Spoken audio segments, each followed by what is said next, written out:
What if your soul already chose the exact moment you will die, long before you were even born? Not fate, not accident, but a hidden decision. Your conscious mind was never meant to know. And this shocking idea wasn't born from speculation. It came from the man history remembers as the sleeping prophet. Edgar Cayce, often called the sleeping prophet, gave more than 14,000 trance readings in the early 20th century. People came to him with questions about health, relationships, even the future of nations. Yet hidden among these thousands of transcripts lies a truth few dare to face. Cayce revealed that the soul itself chooses not only when to enter this world, but also when to leave it. According to him, our lives are not a series of accidents. They are guided by what he described as the soul's blueprint, a plan we set before birth.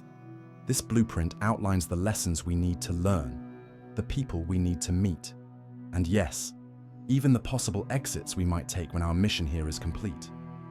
But here is the mystery that shakes us to the core. If the soul has known since before birth, why does the conscious mind remain blind? Why are we kept in the dark about something so defining? Cayce insisted this veil of forgetfulness is not a punishment, but a protection so we can live fully, without the weight of knowing our final day. And this raises the question, we must explore how exactly does the soul know? And what signs appear when it begins preparing for departure? Imagine for a moment that your life is not a random series of accidents, but a carefully drawn design. Edgar Cayce called this the soul's blueprint, a plan created before you ever took your first breath.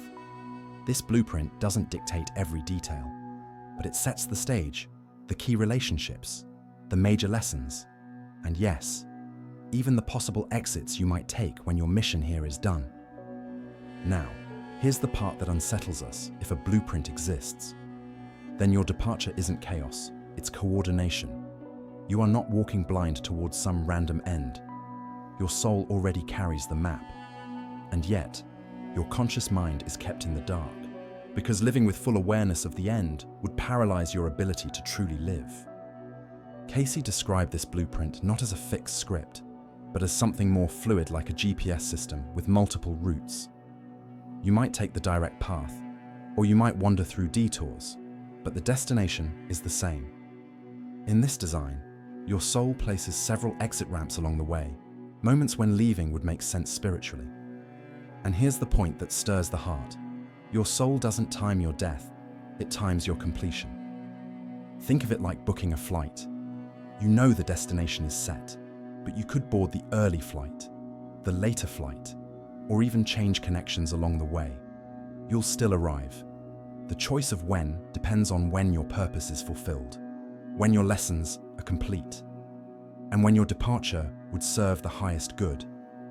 And doesn't that change the way you see life's fragility? The end isn't random, it's aligned. But there's something even more mysterious. Cayce noted that these exit points often correspond with greater patterns, astrological alignments, completed karmic cycles, and above all, the soul contracts you carry with others. This means that your death may teach more to those around you than it ever teaches you. For example, a mother passing young might have agreed to give her children the painful but awakening experience of early loss, not cruelty catalyst. A grandfather who lives to 90 might have chosen to be the family anchor, holding space for multiple generations to grow. Every departure, Cayce insisted, is precisely timed for maximum impact. Now pause and let that sink in. If this is true, then the people you've lost, those departures that shattered your world, were not senseless. They were not mistakes. They were written into the blueprint long before, for reasons bigger than the human mind can grasp. And maybe you felt it. You felt it, that uncanny sense of timing when someone passes right after witnessing a wedding, or just after saying words of reconciliation. You wonder, how could they have chosen that moment? According to Cayce, they did. Here's where curiosity deepens. If the soul knows its possible exits, what about the body, the personality, the conscious self? Most of us feel completely in the dark. And yet, after a death, we often look back and see the subtle signs, the sudden urge to organize affairs, the unexpected gift that becomes a final memory, the visit that feels strangely important. These are not coincidences, they are whispers of the blueprint unfolding. And this brings us to a profound question. What if the blueprint isn't just about death, but about how we live? If every meeting, every challenge, every joy is part of the design, then maybe even your struggles right now are not accidents.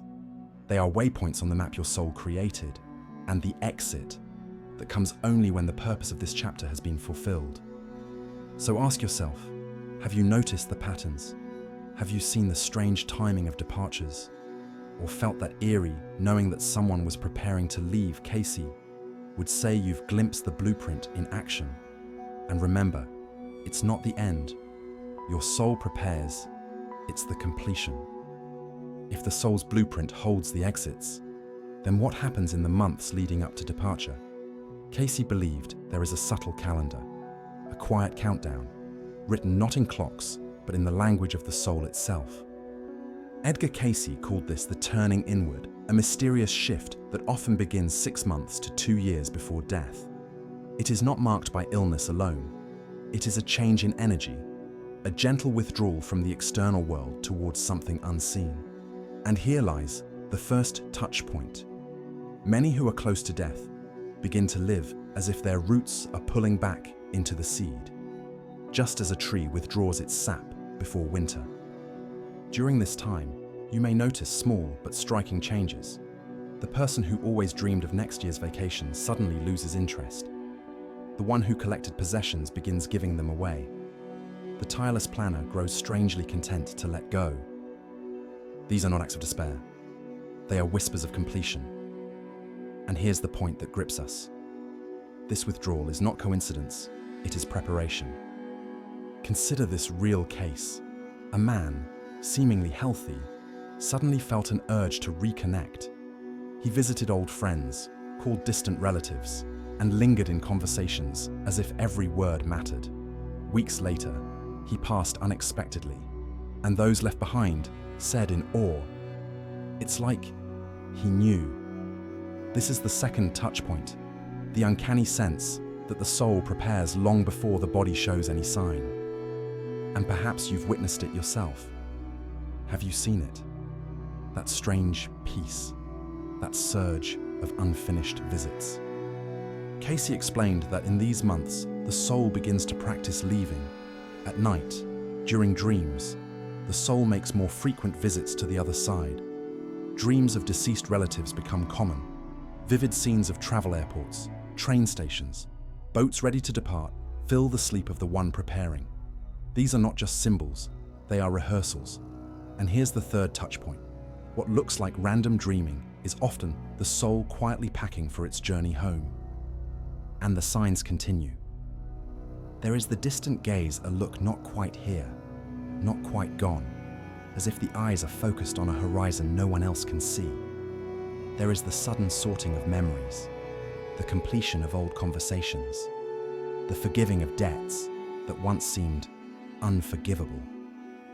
This is the soul tidying up, making sure nothing is left unfinished. The fourth touch point is unmistakable completion, always precedes departure. Now, why does this matter for you today? Because seeing these signs can transform how we hold the ones we love. Instead of fearing or resenting these changes, we can approach them with reverence. We can listen more closely, forgive more quickly, love more deeply. And here's the subtle CTA: if you've witnessed these signs in someone you loved, share that memory. Your story may be the key that helps someone else recognize the hidden patterns in their own life. The soul's calendar is not meant to frighten. It is meant to awaken us to the reality that life does not end in chaos. It ripens, it completes. Just as a season knows its harvest, the soul knows when to gather itself back to the source.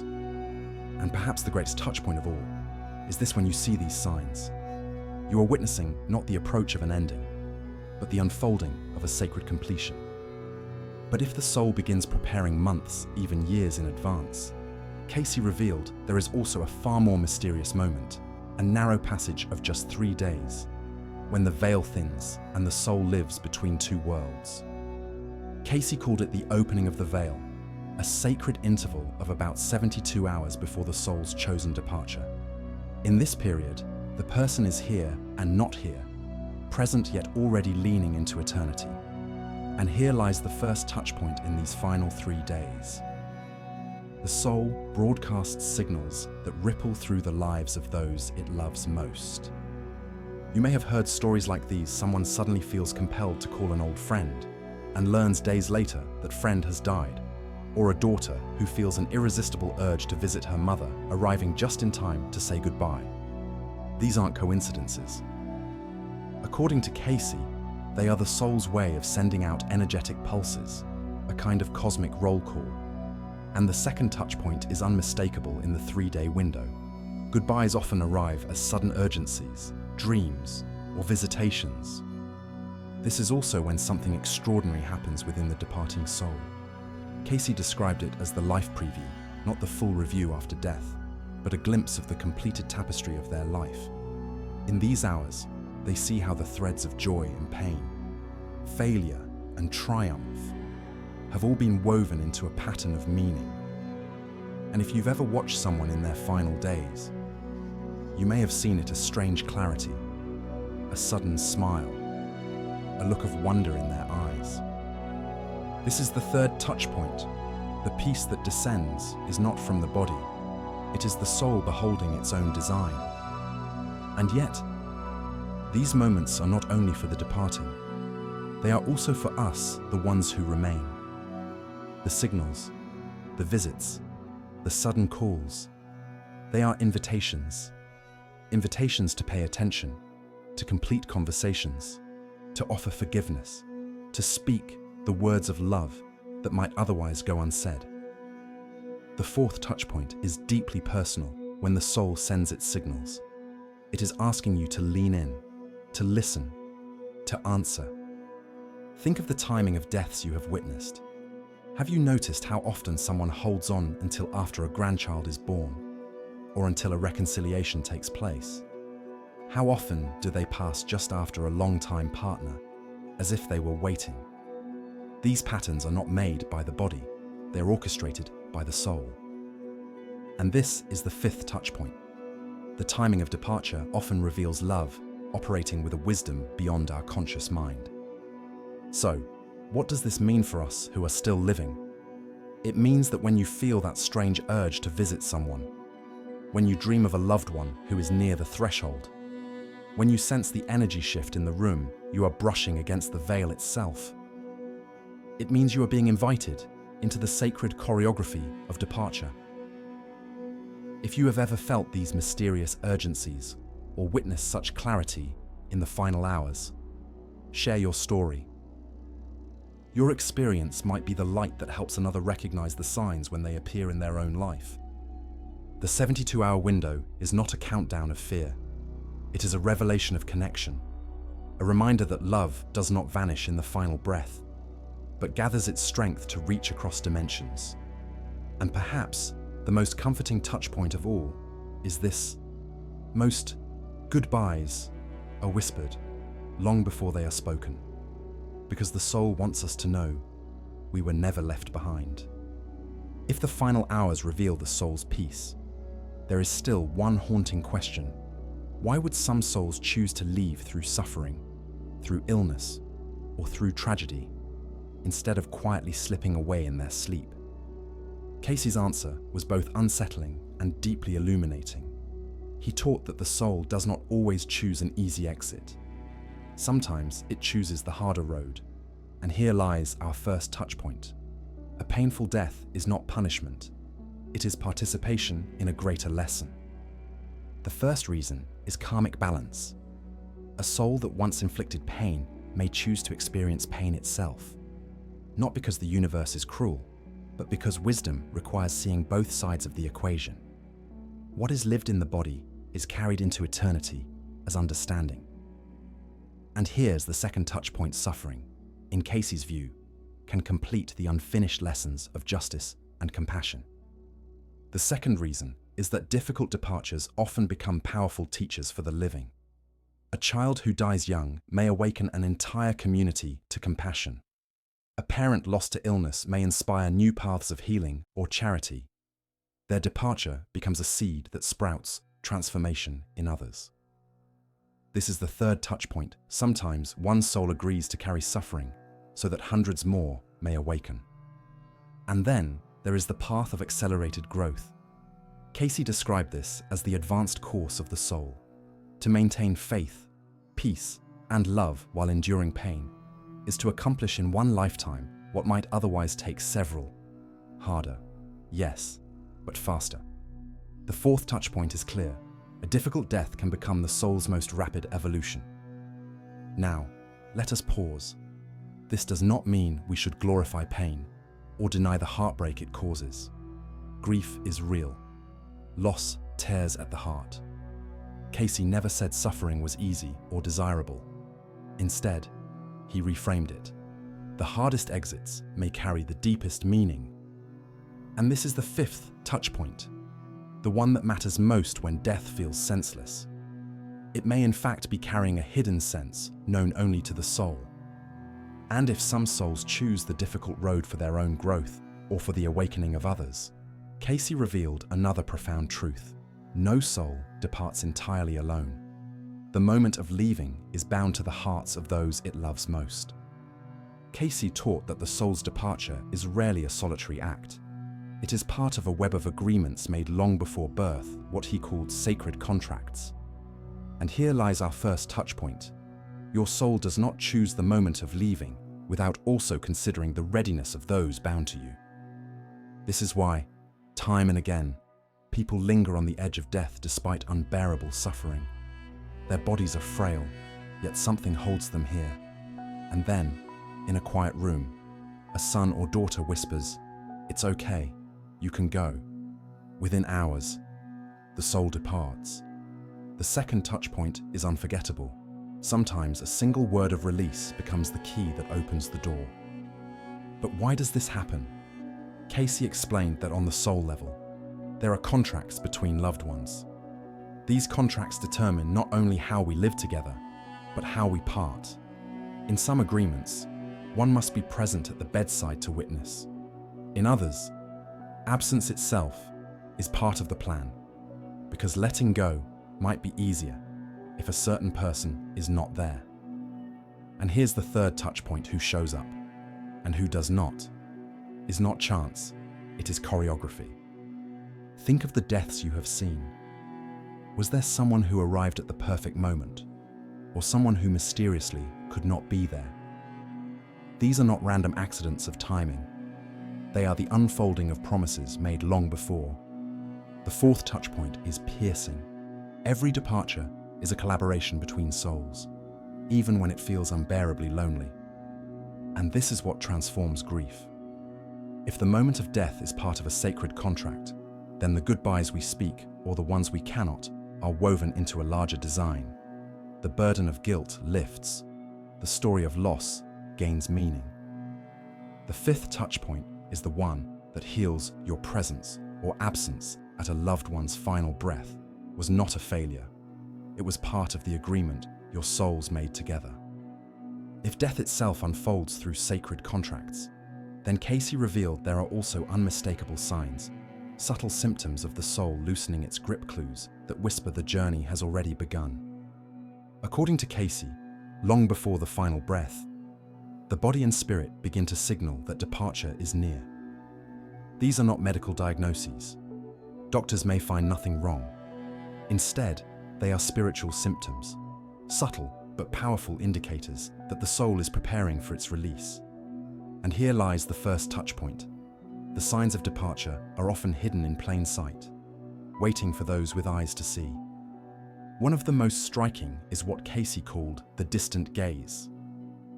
The person seems to be looking through, rather than at, the world around them. Their eyes focus on something beyond the horizon, as if they are already glimpsing another realm. And if you have ever witnessed it, you know the truth of the second touch point, that look is not confusion. it is expansion. Another sign is the sorting dreams. People near departure often dream of travel airports, trains, boats waiting at the dock. To the outside observer, it may seem like imagination, but Cayce explained these are rehearsals the soul practicing for its upcoming journey. This brings us to the third touch point. What seems like ordinary dreaming is often the soul quietly packing for its voyage home. There is also what he described as the gathering urge, a sudden need to visit certain places, to see particular people, to touch meaningful objects one last time. It is not nostalgia, it is completion. And when you see it, you are witnessing the fourth touch point. The soul is collecting final pieces of memory, weaving them into its eternal story. Finally, there is what Cayce called the lightening. A burden seems to lift. The person grows more peaceful, more luminous, sometimes even looking younger in their final days. The suffering body remains, but the soul has already begun to step free. This is the fifth touch point, the most consoling of all when the light returns to the eyes. It is not because life is clinging, it is because the soul is already tasting its freedom. These preparation symptoms are not meant to create fear. They are invitations to pay attention, to walk with reverence, to treat the time remaining as sacred. If you have seen these signs in someone you love, then you know how powerful they are. And perhaps this is the deeper message Cayce wanted us to grasp. The soul does not wait for the last breath to begin its journey. It announces its departure with signs of completion along the way. So, what do we do with all of this? If the soul knows its exits, if the signs appear long before the last breath, how do we live with that knowledge without fear? Cayce's wisdom was simple, yet profound. Don't wait for the end to begin living as if every day matters. And here is our first touch point. You cannot choose the day, but you can choose the meaning. Each morning is not routine, it is a renewal. Place your hand on your heart, feel its rhythm, and whisper gratitude for the choice your soul made to stay one more day. Then ask quietly, who needs my love today? Who needs my forgiveness? What remains unfinished that I can complete? These are not chores, they are openings. And here is the second touch point. Gratitude at sunrise transforms the ordinary day into sacred ground. In the evening, take just 60 seconds. Not a ritual of regret, but of recognition. Ask yourself, what did I learn? What did I give? What still weighs on me? Let the day close with awareness, not autopilot. This is the third touch point when the day is acknowledged. It becomes complete, no matter how imperfect it seemed. And once a month, Cayce urged what he called a departure conversation, not morbid, but liberating. Imagine if your soul were preparing to leave. What words would you need to speak? Who would you need to forgive? What unfinished truth would you need to express? Write it down. Do not wait. Act within 7 days. The fourth touch point is clear completion is not about death. It is about daring to live without unfinished sentences. This is the essence of what Cayce meant by completion consciousness. It is not about counting down to the last breath. It is about counting up the meaning in every breath you are given. And perhaps the most beautiful touch point of all is this: when you live, as if the soul could depart at any time, you stop fearing death and start honoring life. So perhaps now you can see why Cayce never spoke of death as an ending. He called it a graduation, a passage from one classroom to another, a continuation of lessons on a higher plane. The body may rest, but the soul carries forward every act of love, every moment of growth, every truth it has discovered. And here is the first touch point. Death is not subtraction, it is fulfillment. And here is the comfort we so often forget today. Your soul has chosen to stay. Out of all the exit points, all the unseen doors, it has chosen this breath, this hour, this day. That is no small miracle. The second touch point is tender. Every heartbeat is evidence that your soul has not abandoned you. It has renewed its vow to live through you one more day.